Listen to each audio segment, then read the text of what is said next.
Hi, everybody. Welcome to part 2 of our author interview with Fiona J.R. Titchenell, author of Out of the Pocket, Our Summer F-BOM. In part 1, we talked all about Out of the Pocket. We've also had a sneak peek for a non-spoiler introduction to the book a little bit earlier in July. And now we're going to talk more about Fiona's publishing journey and her other works and what else is she doing besides Out of the Pocket.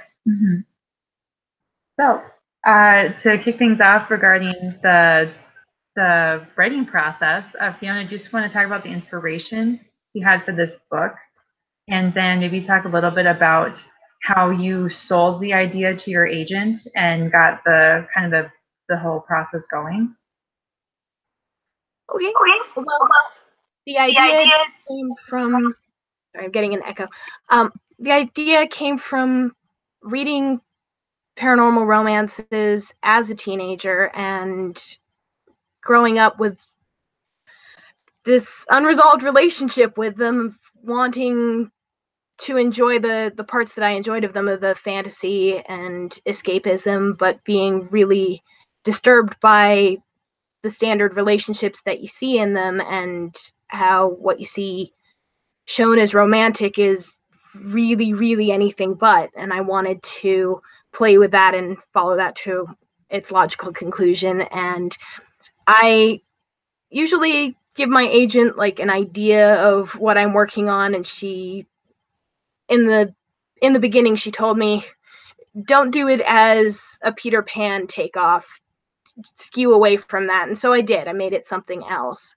And once she read it, she called me to say how much it reminded her of a relationship she'd had way back when that she regretted. And we talked for like an hour about that and how it spoke to her life and how she thought it was important for people to see. But we went and shopped it around, and knew that it was going to be a really hard sell because it does not fit a genre at all.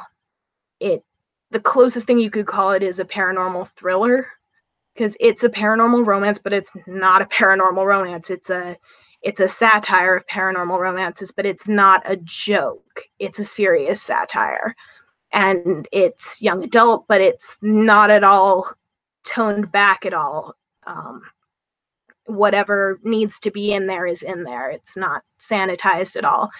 And we shopped it around. We got a ton of rejections for the kinds of reasons that we require a happily ever after, or we are tired of stories about women overcoming patriarchal jerks. That was an actual reason someone gave. We're tired of that. I mean, to their credit, they said, we want more stories about women being powerful and not just being treated as normal without having to be argued about, which is great. We need those stories too, but as long as the issues exist, which they most certainly do in the real world, we still need to talk about them. Ignoring them doesn't make them go away.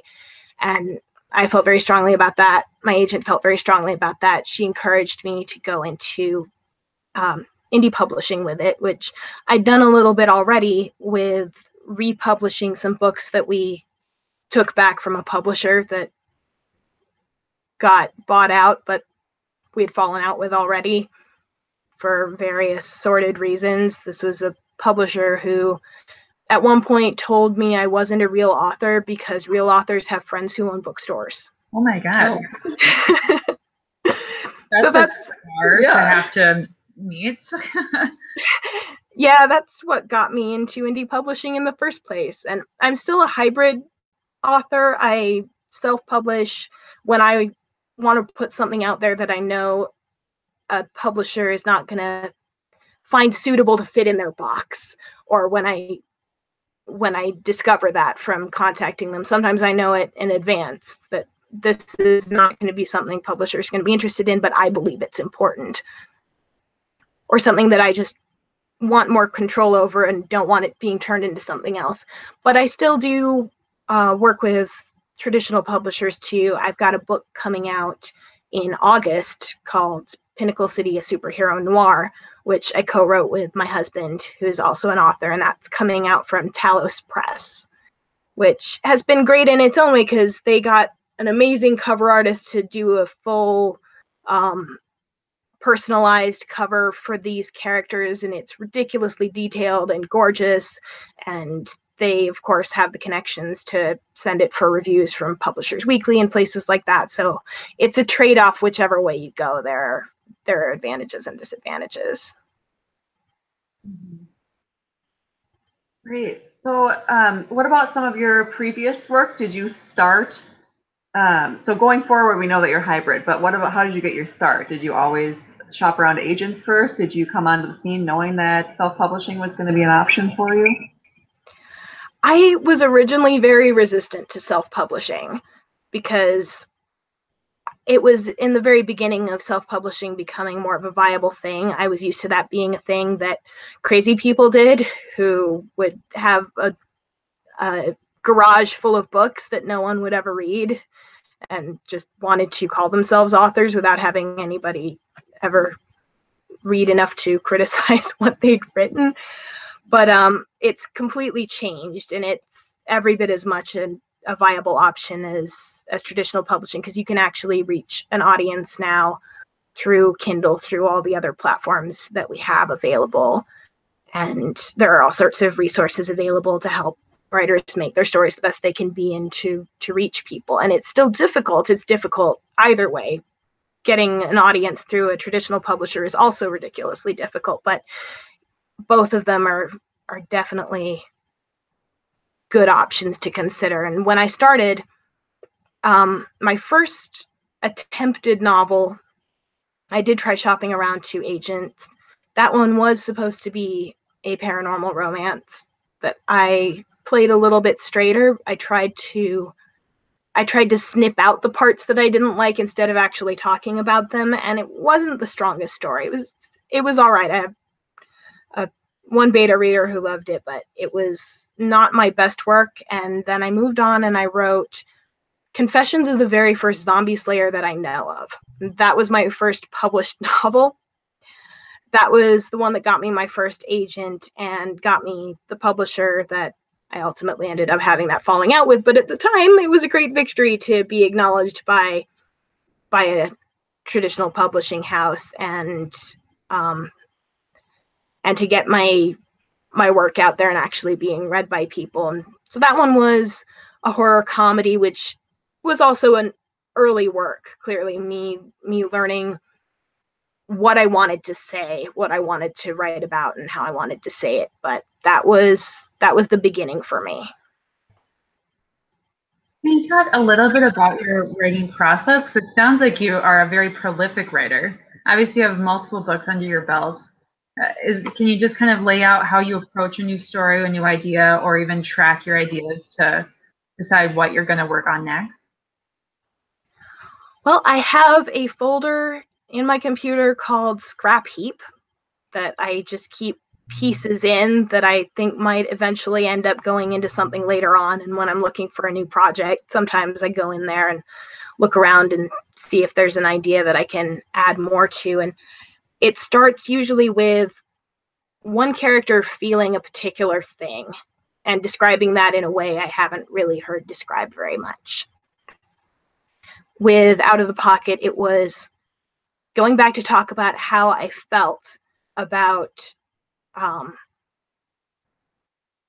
these kinds of romantic heroes back before I really understood what it was that bothered me about it, and going back to what the appeal was and actually describing that rather than making fun of it. And for some side effects may occur, it was I'd been through some eating disorder difficulties and had never heard them described from the inside the way that I felt like I could.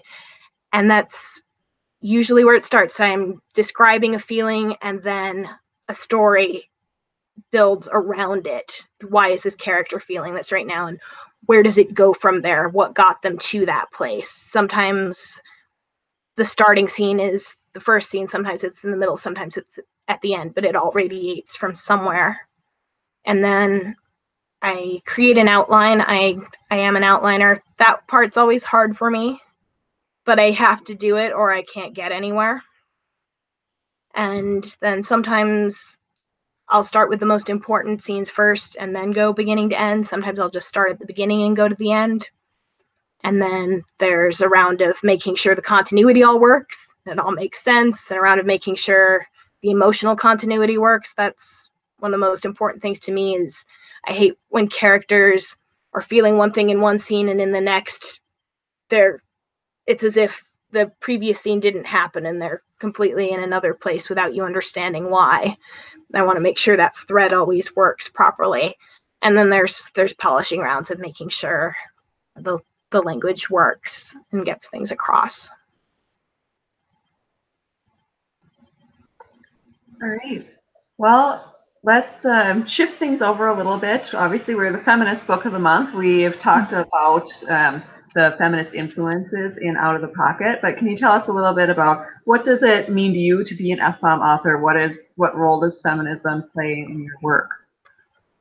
Oh my God, it means so much to me to be in F-BOM, because it's one of the biggest reasons why I write.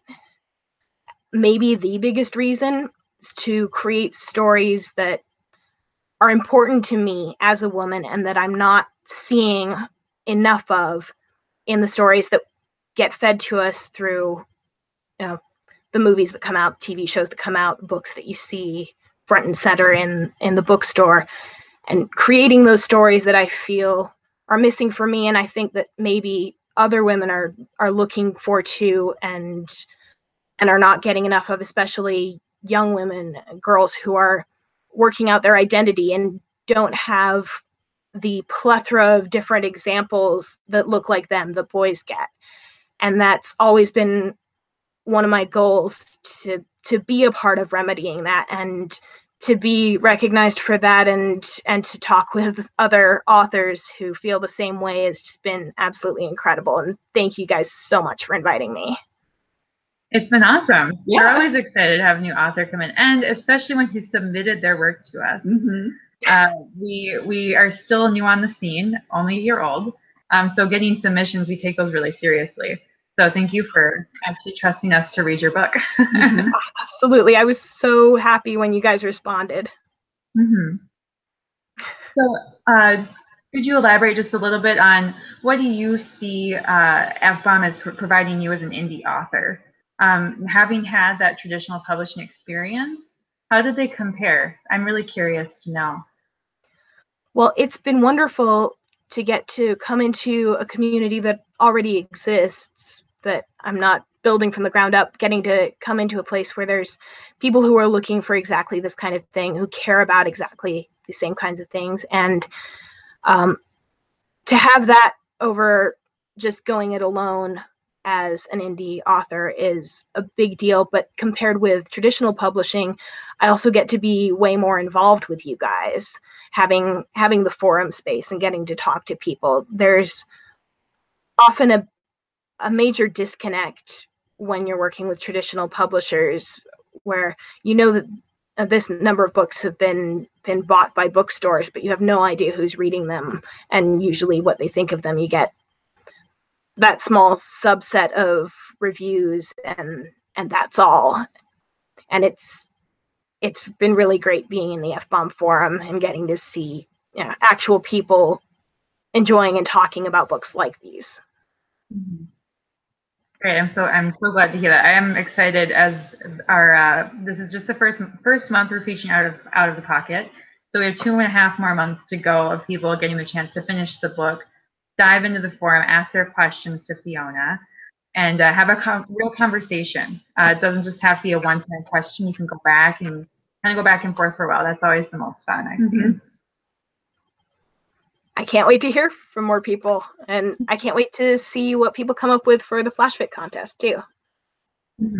Yeah, so if you didn't see part 1, be sure to go back and hear Fiona talk about Out of the Pocket, and also our Flash Fiction contest is currently running, and our topic is Lead Astray. So you can go to f-bom.com to get all the details and to submit your stories to us. That's all the time that we have for our author interview. Fiona, thank you so much for talking Thank with you. us yet again. And then everybody else, we will see you in the forum. See you in the forum. Have a great day. See you in the forum.